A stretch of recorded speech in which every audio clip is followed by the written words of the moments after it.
Before we begin this journey, I want to warn you that some stories need to be told, even when they break our hearts. What you're about to hear is the remarkable tale of survival against impossible odds, a testimony to the human spirit's capacity to endure darkness and still find light. Before we continue, if you enjoy emotional stories, please subscribe to the channel and like this video. It helps me so much. And take a moment to comment where you're watching this life story from. My name is Eleanor Mae Johnson, though everyone calls me Miss Ellie now.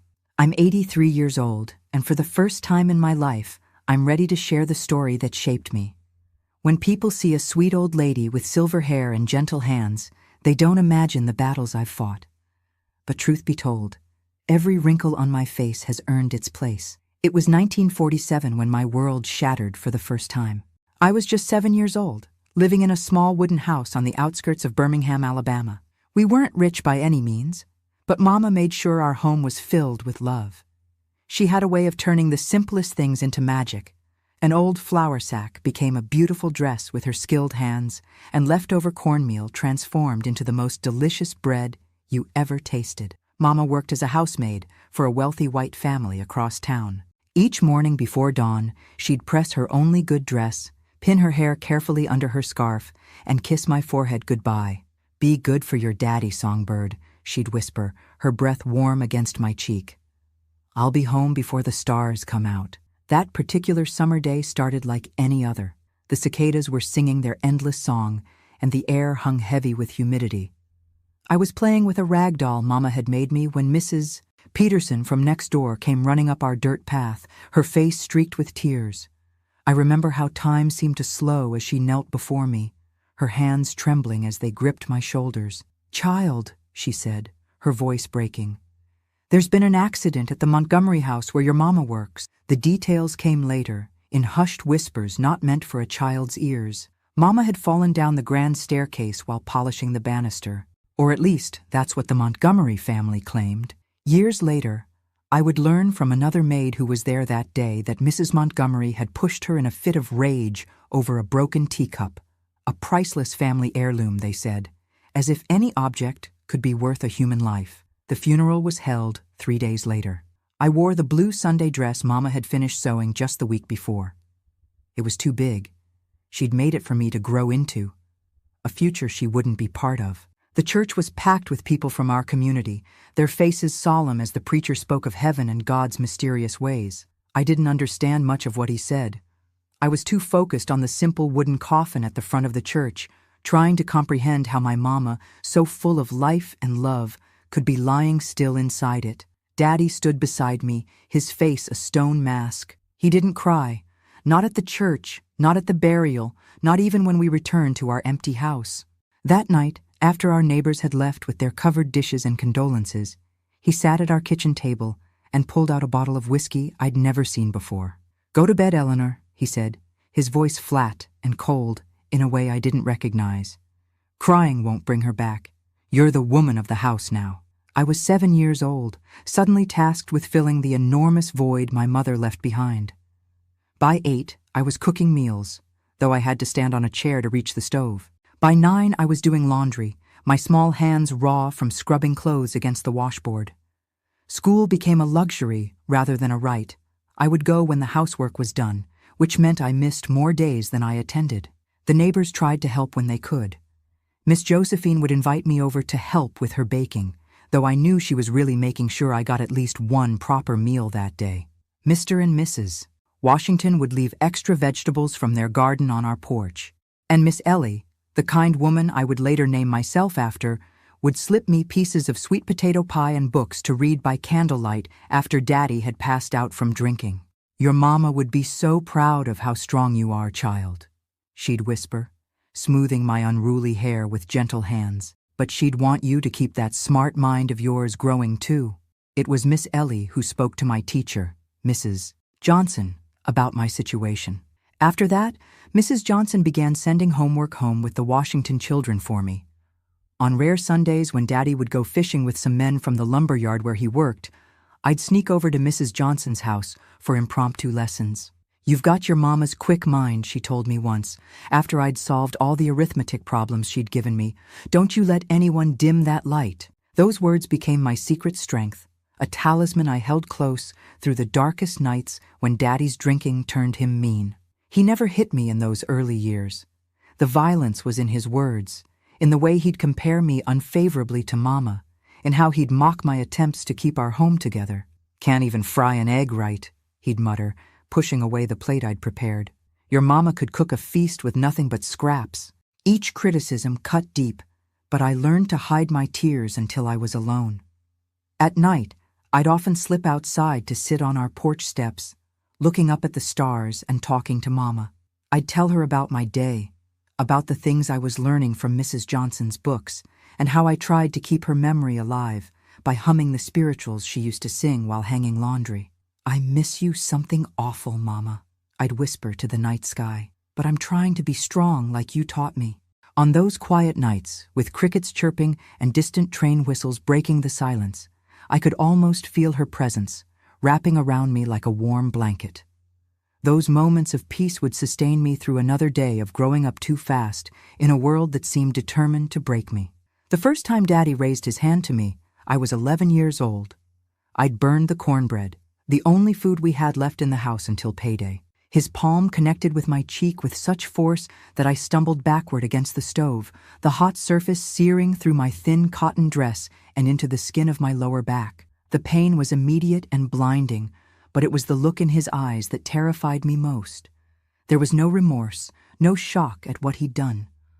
Only a cold emptiness that told me a boundary had been crossed and there was no going back. From that day forward, life in our little house became a dangerous dance of trying to anticipate Daddy's moods, to make myself invisible when the whiskey bottle came out, and to endure the punishments that came when I couldn't disappear fast enough. Most nights, I'd wait until his snores filled the house before tending to my injuries, cooling burns with precious well water, pressing damp cloths to bruises, biting down on a folded rag to muffle my cries when the pain was too much to bear silently. In the morning, I'd cover any visible marks with long sleeves or high collars, regardless of the Alabama heat. Our neighbors suspected what was happening behind our closed doors. I could see it in their pitying glances, in the way conversations would stop when I approached. But in our community in the 1950s South, family business stayed family business. The authorities wouldn't intervene for a colored child being disciplined by her father, not when they turned a blind eye to far worse injustices every day. By 1953, as I approached my 13th birthday, the world outside our little house was changing. Brown v. Board of Education had just been decided by the Supreme Court, though it would be years before any real integration happened in Alabama. I would listen to the radio reports about the decision, about the resistance to it, about a young minister named King who was beginning to speak about dignity and justice in ways that made powerful people uncomfortable. One evening, as I was listening to one of these reports while preparing dinner, Daddy came home earlier than expected. He yanked the radio cord from the wall, his face contorted with rage. "Filling your head with dangerous ideas," he growled. "That's what got your mama killed, thinking she was equal to white folks." It was the first time he'd ever suggested Mama's death wasn't an accident, and the implication hit me like a physical blow.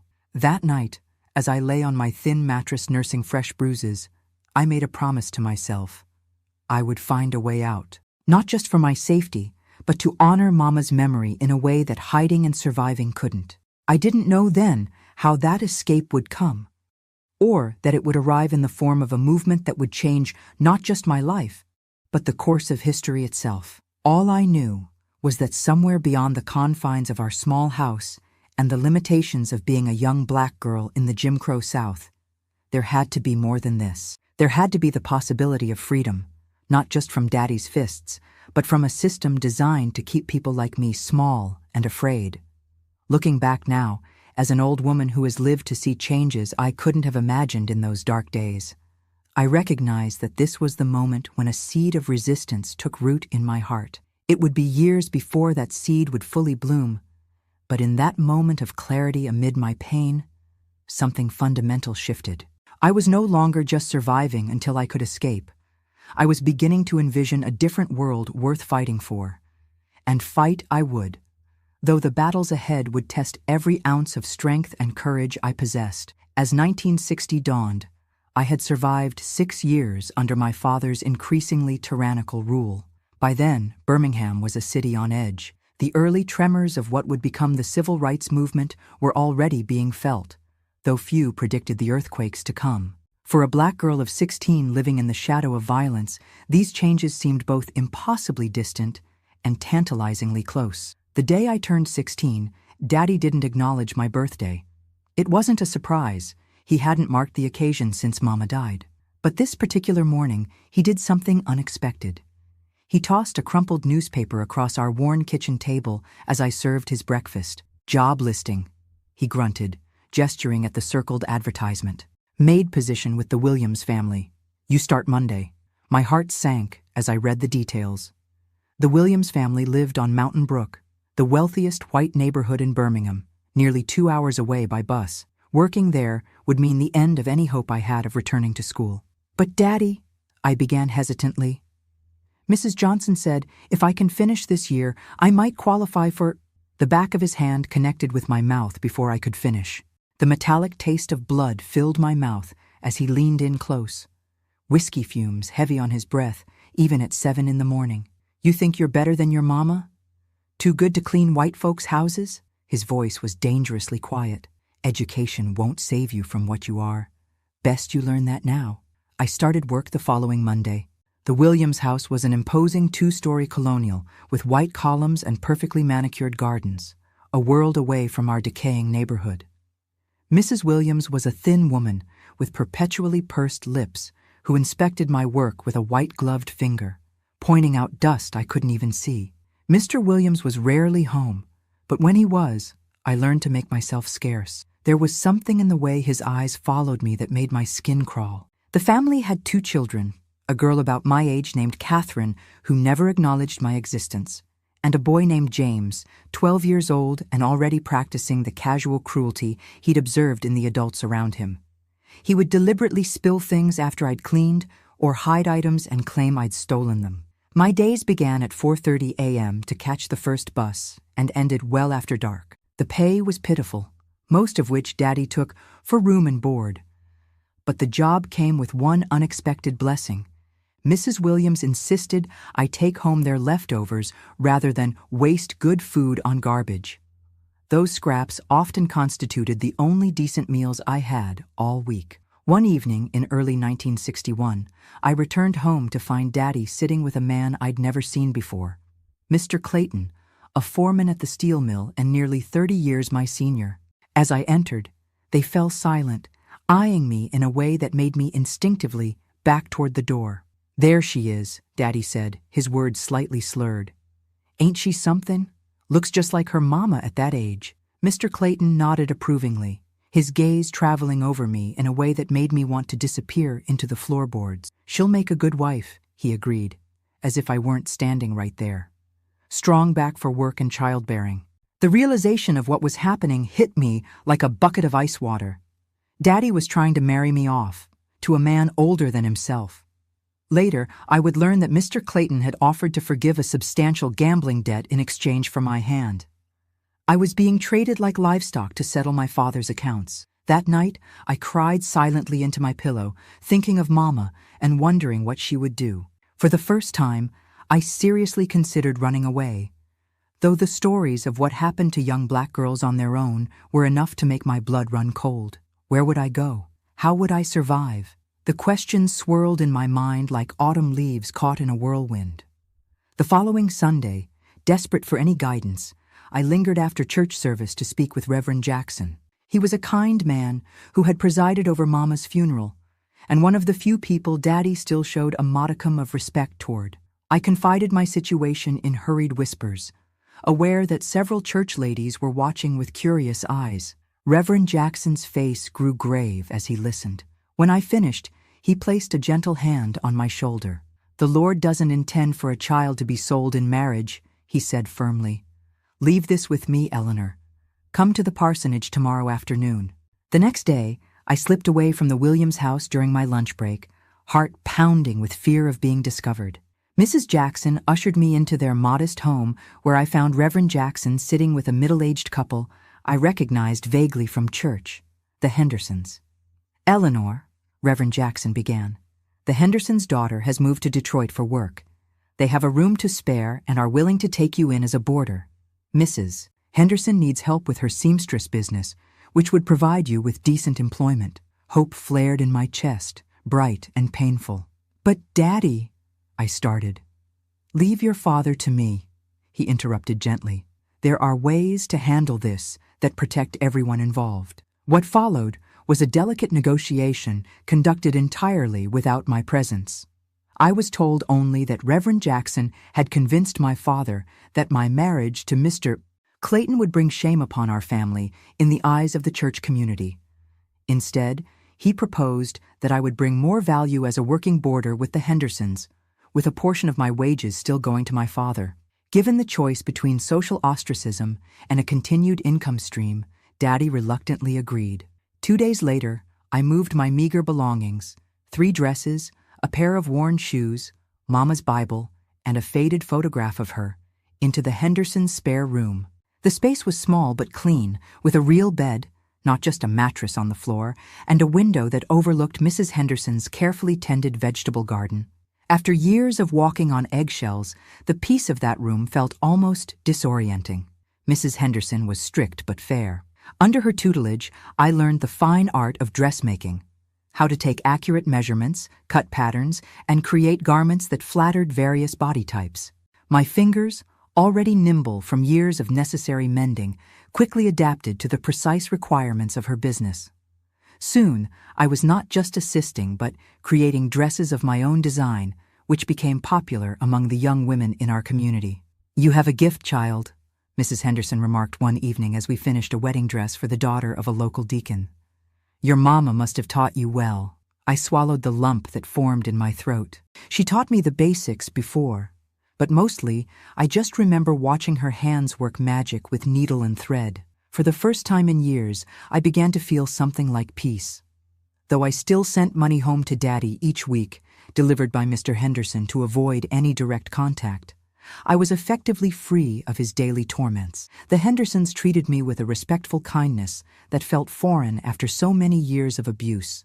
They insisted I attend church regularly and encouraged me to join the youth choir, where my voice, unused for so long except for necessary communication, rediscovered the hymns Mama had taught me.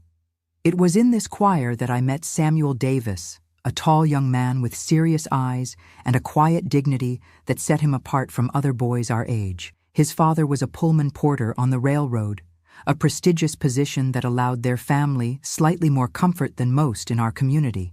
Samuel was one of the few young men our age who hadn't already left for factory work in the North, having secured an apprenticeship with a local carpenter. "You have a beautiful voice," he told me shyly after practice one evening. "Like angels whispering." I blushed at the compliment, unaccustomed to kind words from anyone, much less a handsome young man. Over the following months, a cautious friendship blossomed between us. Samuel would walk me home from choir practice, careful to keep a respectable distance under Mrs. Henderson's watchful eye. We'd talk about music, about his work, about dreams that seemed impossible yet worth holding on to. "My daddy says there's going to be changes coming," Samuel confided one evening as we sat on the Hendersons' front porch swing. "Says this Dr. King fellow is waking people up, making them see what's been happening right under their noses all along." I nodded, thinking of the radio reports I'd heard, the whispered conversations among adults that would cease when children entered the room. "Do you really think things could be different?" I asked, trying to keep the desperate hope from my voice. Samuel's expression grew solemn. "They have to be. Men can't keep other men or women in chains forever without something breaking."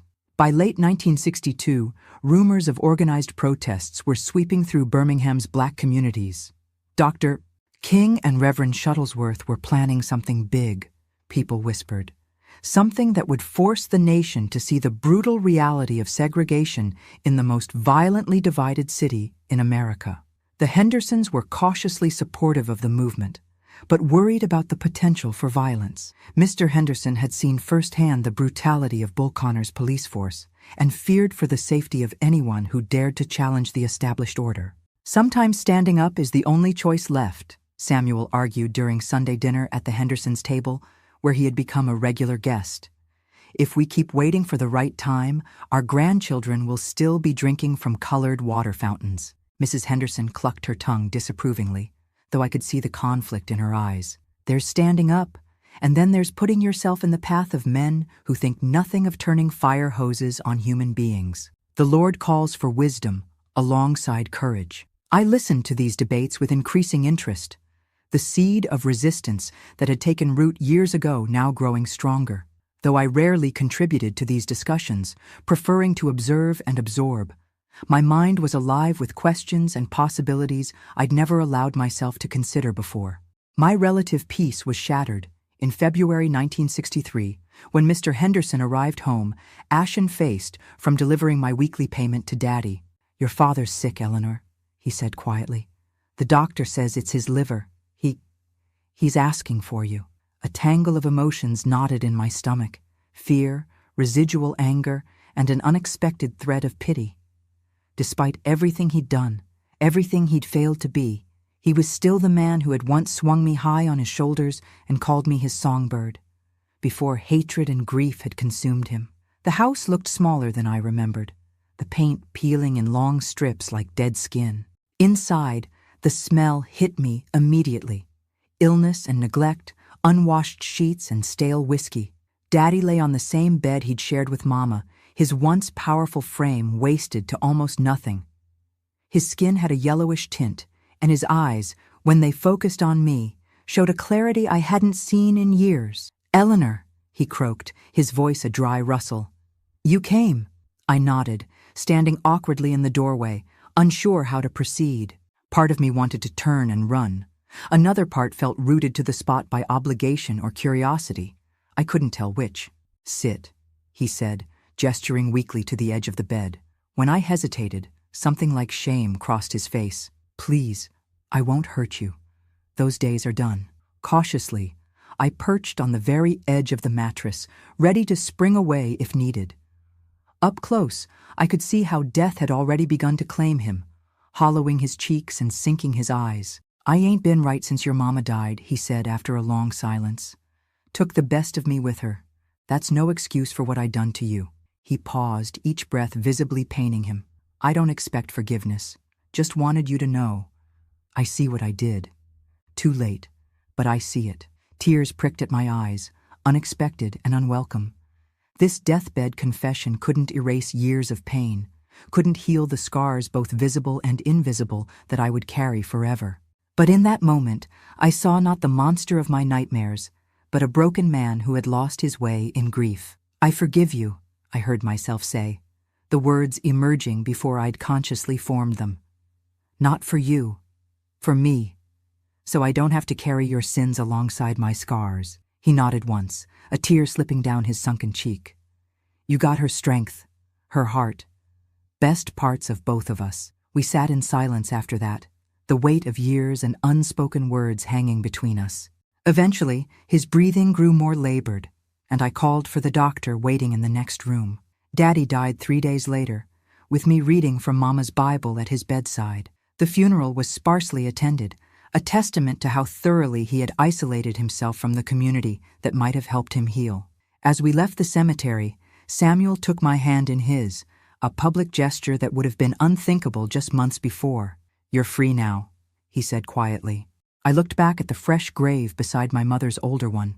"Yes," I agreed, feeling the truth of it settle into my bones, and it's time I figured out what that means. Little did I know that the path to true freedom would lead me into the heart of a movement that was about to shake Birmingham and the nation to its very foundations. The spring of 1963 was approaching, and with it, a baptism by fire that would transform me from a survivor to a fighter. April 1963 arrived with an electricity in the air that seemed to vibrate through Birmingham's streets. The whispers had grown louder, meetings more frequent, and even those who had previously kept their distance from troublemaking began to listen with intent when news of Dr. King's plans spread through our community. After Daddy's funeral, I had moved permanently into the Hendersons' home. no longer as a boarder, but as something closer to family. Mrs. Henderson had formally taken me on as an apprentice in her dressmaking business, and my designs had developed a modest following among the younger women in our church. "You have a future in this, Eleanor," she often told me, "a way to support yourself with dignity." But while I appreciated her encouragement, something had awakened in me that couldn't be satisfied by needle and thread alone. The movement was calling, its pull as irresistible as a tide. One evening in early April, Samuel arrived at the Hendersons' door with unusual urgency. After dinner, as we sat on the porch swing, now with Mrs. Henderson's blessing, though she still monitored us through the window, he leaned in close. "There's a meeting tonight at 16th Street Baptist," he whispered. "Dr. King himself will be speaking. They're planning demonstrations. Big ones. Will you come with me?" Mrs. Henderson would never approve of me attending such a gathering.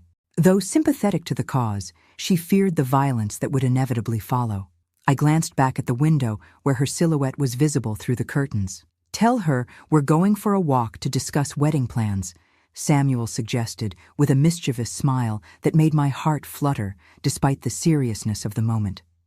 It wasn't entirely a lie. Though no formal proposal had been made, we had begun to speak of a future together, a modest home, perhaps children someday.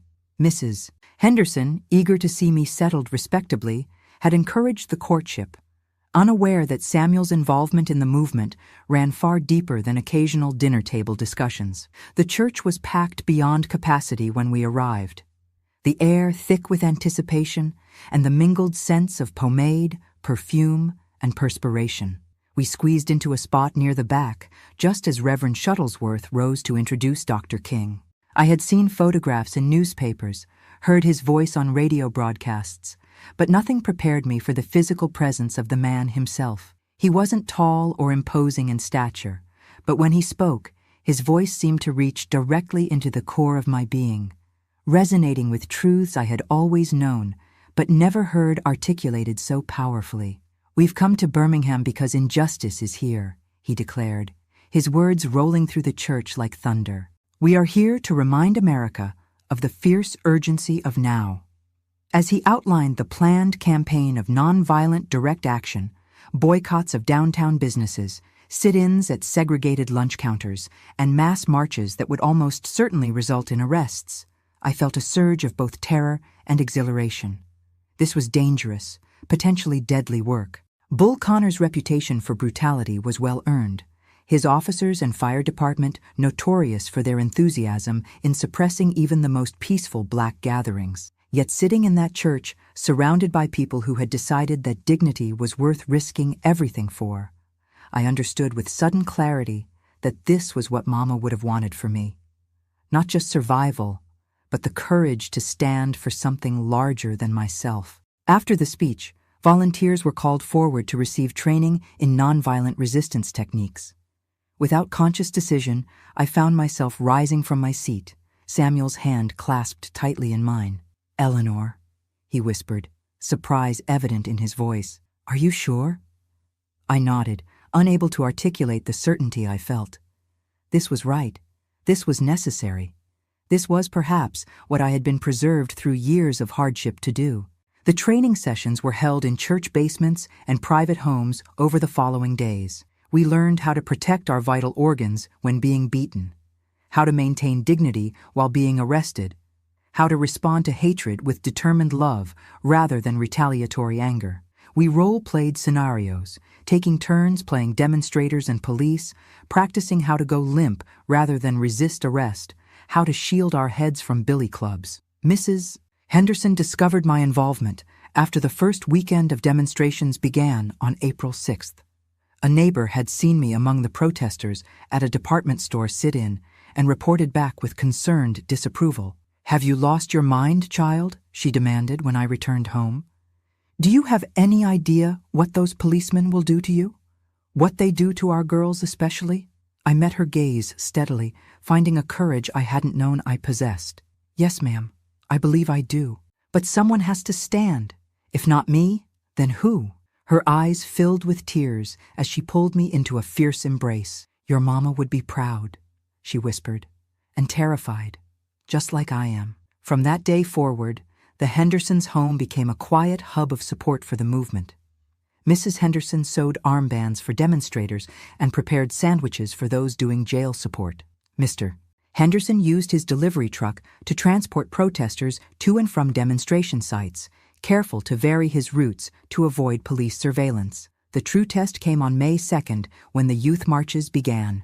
Dr. King and his advisors had made the controversial decision to include children and teenagers in the demonstrations, knowing the national outrage that would follow if young people were arrested and jailed. Though I was nearly 19 by then, I joined the youth contingent alongside Samuel, who had been appointed a group leader because of his calm demeanor under pressure.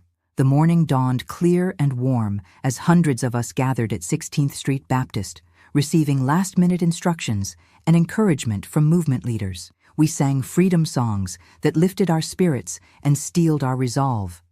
Ain't gonna let nobody turn me round, turn me round, turn me round. Ain't gonna let nobody turn me round. I'm gonna keep on walking, keep on talking, marching up to freedom land. As we prepared to exit the church in orderly groups of 50, a young minister I knew as Reverend Abernathy addressed us. Remember, no matter what happens today, you are fighting for your dignity, for your future, and for generations yet unborn. Walk with pride, meet hatred with love, and know that the eyes of the world are watching. I was assigned to the third group, led by a Howard University student named Diane Nash. Samuel would lead the fifth group, meaning we would be separated during the march. Before joining my group, he pulled me aside, his expression more serious than I'd ever seen it. "If they arrest you," he said quietly, "don't resist. Give them your real name. The lawyers will find you faster that way. If they hurt you," his voice caught, "remember you're not alone. We're all with you, even when they separate us." He pressed something into my palm, a small silver cross on a chain. "My mama's," he explained. "Said it always protected her. Want it to protect you now." I slipped it around my neck, tucking it beneath my blouse where it rested cool against my skin. Standing on tiptoe, I kissed him quickly, not caring who saw. "See you on the other side," I whispered. Our group exited the church singing "We Shall Overcome," moving with deliberate steps toward Kelly Ingram Park.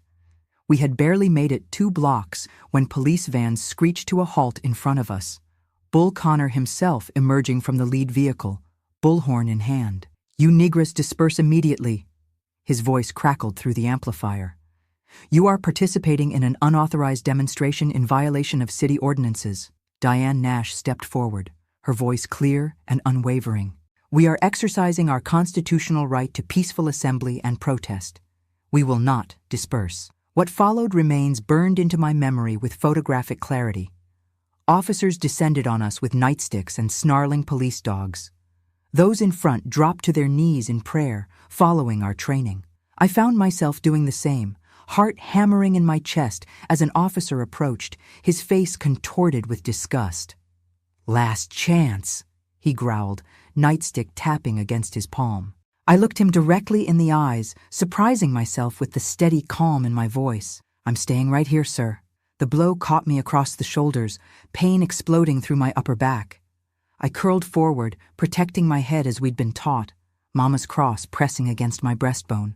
More officers moved through our group, roughly pulling protesters to their feet, dragging those who went limp as instructed. I was hauled upright by 2 officers who twisted my arms behind my back with unnecessary force. Handcuffs bit into my wrists, the metal cold and unyielding. As they shoved me toward a transport van already crowded with other young protesters, I caught sight of newspaper photographers capturing the scene. For a moment, I straightened my spine, lifted my chin, and looked directly into the nearest camera lens. "See me," I thought fiercely. "See what they're doing to us for asking to be treated as human beings." The Birmingham jail was overcrowded to the point of inhumanity as hundreds of young protesters were processed and detained. Designed to hold at most 250 inmates, the jail soon contained over 1,000 of us. The cell I was placed in with 15 other young women had been built for 4. We took turns sitting on the single bunk in the floor, developing a rotation system for the minimal comfort it provided. Despite the conditions, or perhaps because of them, A remarkable spirit took hold among the detained protesters. We sang freedom songs nearly constantly, their rhythms and harmonies echoing through the concrete corridors, cell block answering cell block, until the entire jail seemed to vibrate with our collective voice. Guards shouted for silence, pounded batons against cell bars, but the singing would only quiet momentarily before rising again, often from a different section of the jail. On the third day of our detention, a guard appeared at our cell. "Johnson," he barked. "Eleanor Johnson. Visitor." My cellmates helped me to my feet, offering whispered encouragement as I was led down the corridor to a small visitation room divided by a mesh screen. To my surprise, it wasn't the Hendersons or Samuel waiting for me, but Reverend Jackson and a white man in a suit I didn't recognize. "This is Mr. Marshall," Reverend Jackson explained after inquiring about my well-being. "He's a lawyer with the NAACP Legal Defense Fund. He's working on getting you released." Mr. Marshall nodded professionally. "Miss Johnson, we're filing habeas corpus petitions for all the juvenile protesters. We believe the city has violated numerous constitutional protections in these arrests." "I'm 19, sir," I corrected quietly. "Not a juvenile." He exchanged glances with Reverend Jackson. "That's actually why we're here specifically. We have reason to believe your photograph may appear in tomorrow's edition of the New York Times. A journalist identified you by name to his editor. Your story, orphaned girl overcoming an abusive childhood to stand for justice, it has narrative power." I blinked, trying to absorb what he was saying. "My picture? In a newspaper in New York? Potentially more than that," Reverend Jackson added gently. "The journalist is requesting an interview when you're released. The movement needs stories that touch hearts, Eleanor. Yours could be one of them." Over the next 2 days, as negotiations between movement leaders and city officials intensified, I was interviewed by not just one, but 3 different reporters who had somehow gained access to the jail. I told them about Mama, about growing up under Daddy's tyranny, about finding my voice and purpose in the movement. I spoke of dignity and determination, carefully following the talking points movement leaders had drilled into us during training. On May 10th, an agreement was reached. The city would begin desegregating public facilities and release the imprisoned demonstrators. As we emerged from the jail to the cheers of supporters, I was startled to find multiple photographers focusing their cameras on me, specifically. A national magazine reporter thrust a microphone toward my face. "Miss Johnson, how does it feel to have become one of the faces of the Birmingham campaign?" she asked. Before I could respond, Samuel appeared at my side, wrapping a protective arm around my shoulders. Despite 6 days in jail himself, he looked remarkably composed. "She's just done 6 days in inhumane conditions for the crime of asking to be treated as a human being," he answered firmly. "She'll be making no further statements today." He guided me through the crowd to where the Hendersons waited with their truck, Mrs. Henderson already fussing over my appearance, and Mr. Henderson gruffly blinking away what looked suspiciously like tears. That evening, as I soaked in a proper bath for the first time in nearly a week, I could hear the murmur of voices from the Hendersons' living room, where Samuel was in deep discussion with Reverend Jackson and several movement organizers who had come to the house specifically to see me. Later, Samuel explained their visit. "They want you to speak at rallies," he said, his expression a mixture of pride and concern. "That photograph of you looking directly into the camera while being arrested, it's everywhere. People are calling you the girl with dignity. They think your story can help people understand what we're fighting for." In the weeks that followed, I found myself in an entirely unexpected role, a movement spokesperson.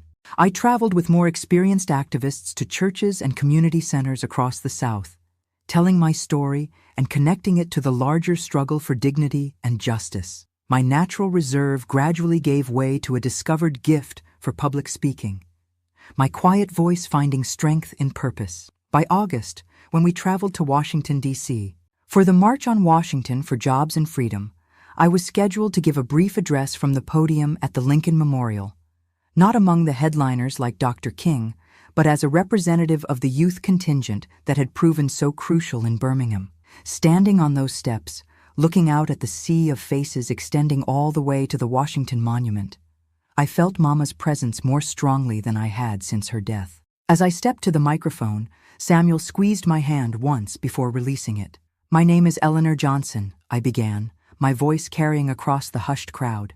"3 months ago, I was a seamstress in Birmingham, Alabama, trying to make myself small enough to avoid notice. Today, I stand before you as living testimony that none of us was born to be invisible."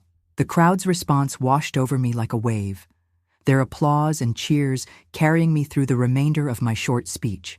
When I returned to my seat, Dr. King himself leaned over to shake my hand. "Well done, Miss Johnson," he said with a warm smile. "Your mother would be proud." I stared at him in surprise. "You didn't know my mother, Dr. King." His smile deepened. "No, but I know daughters, and no mother could help but be proud of a daughter who carries herself with such dignity." Hours later, after his "I Have a Dream" speech had moved the nation to tears and hope, Samuel and I stood on the steps of the Lincoln Memorial as the crowd gradually dispersed. The marble felt cool beneath my tired feet as I slipped off my shoes, looking out over the reflecting pool now strewn with pamphlets and paper cups, evidence of the multitude that had gathered in peaceful solidarity. "What happens now?" I asked quietly. Samuel took my hand, his fingers intertwining with mine. "We keep fighting. The march isn't the end. It's barely the beginning." "I meant for us," I clarified, turning to face him fully. Something shifted in his expression, vulnerability replacing his usual steady confidence. Reaching into his pocket, he withdrew a small velvet box that looked incongruously fancy in his calloused carpenter's hand. "I was going to wait for a proper moment," he admitted. "A nice restaurant, maybe, or back home in the garden at sunset. But standing here with Lincoln and history as witnesses," he opened the box, revealing a modest ring with a single small diamond. "Eleanor May Johnson, will you build a future with me? Not just a marriage, but a partnership in this work we've both been called to?" Tears blurred my vision as I nodded, words momentarily beyond my capacity. As he slipped the ring onto my finger, I found my voice again. "From this day forward," I promised, "whatever comes, we face it standing." We were married 2 months later at 16th Street Baptist Church, a decision that took on painful significance when, just weeks before our wedding, a bomb planted by Klansmen killed 4 little girls during Sunday school at that very sanctuary. We had considered changing venues after the tragedy, but Reverend Jackson convinced us otherwise. "Those children died because hateful men fear what happens when we claim our rightful place in this society," he said. "We honor them by continuing to claim that place. In life, in love, in joy, even in the midst of grief." And so, on November 16th, 1963, I walked down the aisle of the partially rebuilt church, passing the pew where I had first heard Dr. King speak, to join my life with Samuel's. My borrowed wedding dress was simple but elegant, made with loving care by Mrs. Henderson, who had become the mother my heart needed after losing my own. As we exchanged vows, I felt the presence of all who had brought me to this moment. Mama, whose love had sustained me even after her death. Daddy, whose brokenness had taught me the cost of surrendering to hatred. The Hendersons, who had shown me what family could be. And the movement that had helped me find my voice. "I now pronounce you husband and wife," Reverend Jackson declared with evident joy. "You may kiss your bride." As Samuel's lips met mine, sealing our commitment before God and community, I knew with bone-deep certainty that this was just one milestone in a journey that would continue for decades to come. The struggle for full equality was far from over, the path ahead still fraught with danger and setbacks. But for the first time in my life, I was fully free, not just from Daddy's fists or society's limitations, but free to become the woman I was always meant to be. And that woman, I had discovered, was stronger than anyone, including myself, had ever imagined. The years following our wedding were marked by tremendous change, both in our nation and in my personal journey. We began our married life in a modest 1-bedroom apartment not far from the Hendersons, with Samuel continuing his carpentry work while I divided my time between Mrs. Henderson's dressmaking business and increasingly frequent speaking engagements for the movement. The assassination of Dr. King in April 1968 struck us like a physical blow.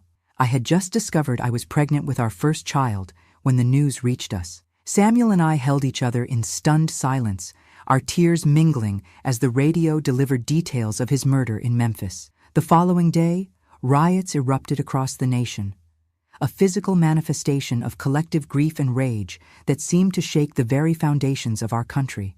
"What kind of world are we bringing this child into?" I whispered that night, my hand resting protectively over my still flat stomach. Samuel placed his hand over mine, his voice steady despite the grief etched in his face. "A broken one," he admitted, "but one worth fighting to repair." 2 days later, despite warnings about potential violence, we joined thousands of mourners in a memorial march through Birmingham. I wore a black armband over my Sunday best, carrying a hand-lettered sign that read simply, "His dream lives in us." The streets were eerily quiet, our footsteps and muffled sobs the only sounds disturbing the heavy silence that had descended over the city. Our daughter was born that September, Marion Liberty Davis, named for both the great contralto Marian Anderson and the freedom we continued to pursue. She arrived with a powerful set of lungs and a determination that reminded me immediately of my mother. "She's going to be a fighter," the midwife chuckled as she placed my screaming daughter in my arms. "She comes by it honestly," Samuel replied, his eyes shining with tears as he stroked her perfect tiny fingers. Motherhood transformed me in ways I hadn't anticipated. The fierce protectiveness I felt toward Marion gave new urgency to our work. Every segregated playground, every underfunded colored school, every lingering vestige of Jim Crow became not just an abstract injustice, but a direct threat to my child's future. At the same time, the physical demands of caring for an infant necessarily changed my involvement in the movement. Rather than traveling for speaking engagements, I began hosting meetings in our home, turning our modest living room into a planning center for voter registration drives and education initiatives. While Samuel attended marches and demonstrations, I focused on the equally vital work of community organizing, creating networks of support for families affected by poverty and discrimination, establishing a clothing cooperative that evolved from Mrs. Henderson's dressmaking business, and developing adult literacy programs for those who had been denied education. When Marion was 18 months old, Mrs. Henderson suffered a stroke that left her partially paralyzed. Without hesitation, Samuel and I moved into the Henderson home to help with her care. Mr. Henderson, himself aging and struggling with arthritis, wept with gratitude when we arrived with our belongings. "The Lord works in mysterious ways," he said, embracing us both. "Sent you to us when you needed family, and now you're returning the blessing." Over the next 2 years, our household settled into a new rhythm. I took over the dressmaking business entirely, expanding it to include a small storefront on the main street of our neighborhood. Samuel built custom furniture in a workshop behind the house, his reputation for quality craftsmanship bringing orders from increasingly diverse clientele, including several white families who would never have considered patronizing a black business just a few years earlier. Marion thrived in this multi-generational household, toddling between Grandpa Henderson in his rocking chair and Grandma Henderson in her sickbed, bringing smiles to both with her infectious giggles and emerging personality. Mrs. Henderson, though physically diminished, became my daughter's first teacher, patiently helping her form letters and numbers with weakened hands that still remembered decades of precise stitchwork. In 1970, our family expanded again with the birth of our son, Martin Samuel Davis. While his sister had entered the world with dramatic flair, Martin arrived quietly, his thoughtful gaze seeming to take in everything around him from his earliest days. "He has an old soul," Mrs. Henderson declared, cradling him with her good arm, while Marion pressed close, examining her new brother with intense curiosity. That same year brought another significant change, when I was offered a position as a community liaison for a new federal program aimed at improving healthcare access in underserved areas. The role combined my organizing experience with my growing passion for addressing the health disparities that plagued our community. "They're offering how much?" Samuel asked incredulously when I showed him the salary letter. I nodded, still somewhat stunned myself. "More than you and I make combined right now." It was a remarkable opportunity, but one that would require significant adjustments. We would need help with the children during working hours, and I worried about Mrs. Henderson's care and the dressmaking business I had built. Once again, our community provided solutions. A young woman from church who had recently graduated from high school was eager to learn the dressmaking trade and happy to help with Mrs. Henderson during the day. Mr. Henderson, whose arthritis had improved with treatment, announced he was ready to be more involved in his wife's care. And several neighborhood mothers established an informal childcare cooperative, taking turns watching each other's children so that all could pursue education or employment. Thus began my professional career in community health advocacy, work that would eventually lead me to positions of significant influence I could never have imagined during those dark days in my father's house. Within 3 years, I was directing a regional program covering 5 counties, developing initiatives that addressed not just medical needs, but the social determinants of health that kept our communities vulnerable. In 1972, I was invited to testify before a congressional committee examining racial disparities in healthcare access, a moment of profound significance as I stood in the halls of power that had for so long excluded people who looked like me. Mrs. Davis, one congressman began, his tone skeptical. You've suggested that the health problems in your community are the result of systemic issues rather than individual choices. Could you elaborate? I looked directly at him, thinking of the mothers I'd worked with who had to choose between medicine and food, the children with preventable illnesses who lived in housing infested with rats and mold, the elderly who couldn't access specialists because no bus routes served their neighborhoods. With respect, Congressman, I replied, when a system consistently produces the same negative outcomes for a specific group of people across generations, we must examine the system rather than blaming its victims. The mothers I work with don't love their children less than mothers in your district. They simply face barriers your constituents never encounter. My testimony resulted in increased funding for several pilot programs and, more importantly, opened doors for others from my community to be heard in similarly influential spaces. I began to understand that my personal journey from abuse to advocacy had equipped me with a unique ability to translate between worlds, to help those in power understand the realities faced by the marginalized, and to help my community navigate systems designed to exclude them. As my professional responsibilities expanded, Samuel's business likewise grew beyond our expectations. His workshop became a small factory employing several young men from the neighborhood, many of whom had struggled to find work despite the civil rights gains of the previous decade. He specialized in custom church furnishings, altars, pulpits, and baptismal fonts that graced sanctuaries throughout the South and beyond. "Never thought my hands would create something that would hold God's word," he once mused, running his fingers over the intricate carving of a pulpit destined for a historic church in Atlanta. My daddy would have been proud to see this. Our children grew in this atmosphere of purpose and possibility, absorbing without fully understanding the significance of the changes occurring around them. Marion inherited my voice and outspoken nature, leading her elementary school in integrating its formerly segregated gifted program through sheer force of will and undeniable academic excellence. Martin, quieter but equally determined, showed remarkable artistic talent, spending hours in his father's workshop learning to coax beauty from raw wood. In 1975, Mrs. Henderson passed peacefully in her sleep, having lived to see her 80th birthday celebrated by 4 generations of both blood relatives and chosen family. At her funeral, I delivered a eulogy that honored not just her individual kindness to a broken girl in need, but the tradition of community care she represented, the unofficial support networks that had sustained Black Americans through centuries of oppression. Mrs. Henderson taught me that family isn't defined by blood alone, I told the packed church. She showed me that sometimes the people God sends to heal us don't share our name or our history. They simply share their hearts when we need it most. After the service, an elderly woman I didn't recognize approached me, her eyes bright with unshed tears. "You probably don't remember me," she began hesitantly. "I worked with your mama at the Montgomery house. Was there the day she—" My breath caught. In all the years since Mama's death, I had never spoken with anyone who had witnessed her final moments. "I remember you," I said softly, the memory of her face suddenly surfacing from the fog of childhood grief. "You brought me a handkerchief at the funeral.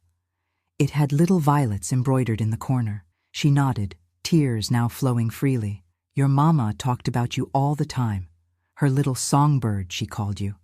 Said you were going to fly higher than anyone in your family ever had. She clutched my hand between her gnarled fingers. She was right, child.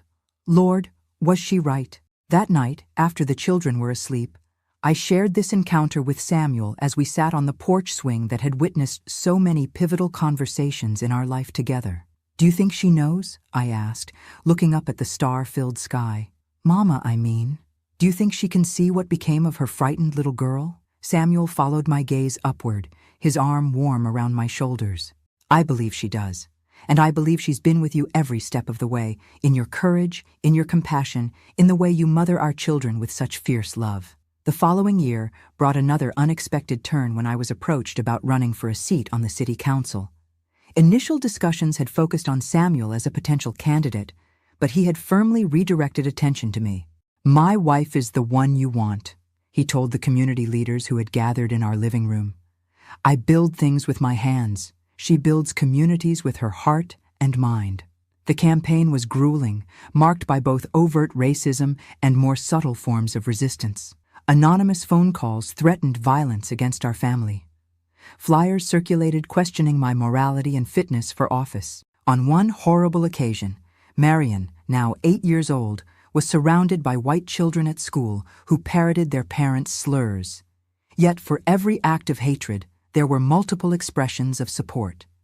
Volunteers from across the city, including an increasingly visible contingent of white allies, staffed phone banks, distributed literature, and organized neighborhood forums. Local business owners contributed to our modest campaign fund. And most moving of all, elderly community members who had never voted before completed registration paperwork, many signing with X's because they had been denied the education needed to write their names. On election night, surrounded by family and supporters in the fellowship hall of 16th Street Baptist Church, I watched in stunned silence as the results were announced. Eleanor Johnson Davis had become the first Black woman elected to the Birmingham City Council, winning by a margin that defied even our most optimistic projections. "Speech!" the crowd chanted as I stood frozen, Samuel's steadying hand at the small of my back. I approached the microphone slowly, my mind racing back through the improbable journey that had brought me to this moment, from a terrified child hiding from her father's rage to a woman entrusted with shaping policy for the very city that had once denied her basic humanity.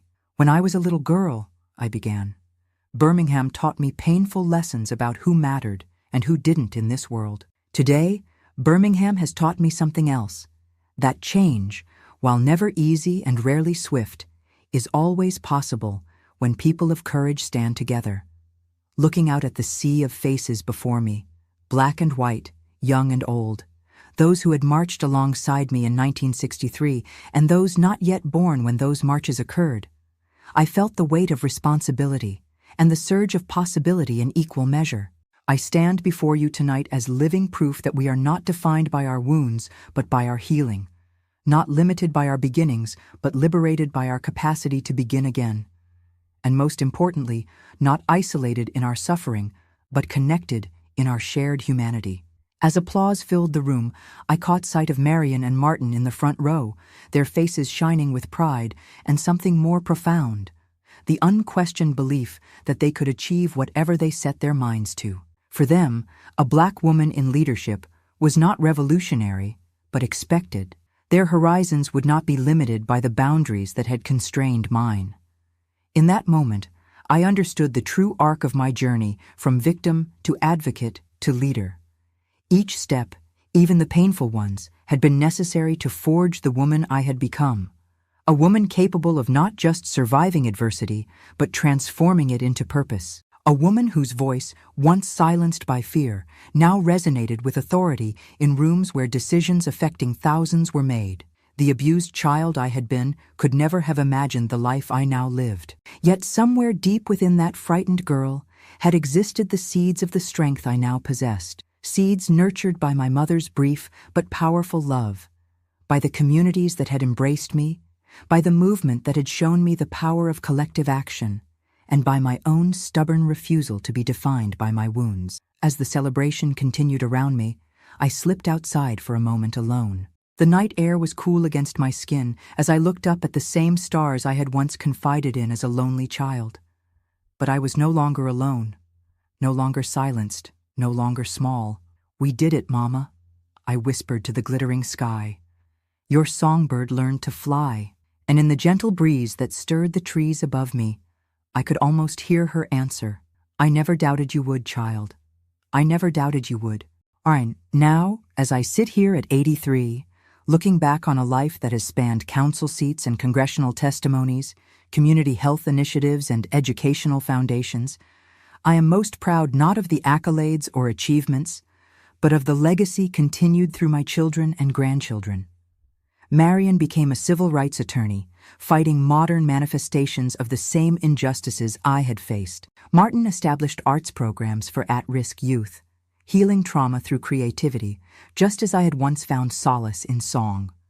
And when my grandchildren ask how I found the courage to overcome such a painful beginning, I tell them the truth, that courage isn't the absence of fear, but the decision that something matters more than fear. For me, that something was the determination that the violence that had marked my childhood would not define my future, or theirs. Every wrinkle on my face, every gray hair on my head, every scar visible and invisible that I carry, they all tell the story of a journey from darkness into light, a journey that reminds us all that no matter how broken our beginnings, our endings are still ours to write. And that, my dears, is how a frightened little girl became the woman you know today. Not by forgetting her past, but by refusing to let it dictate her future. If this story touched your heart, don't forget to like and subscribe for more emotional stories like this one. Your support means the world to me. See you next time.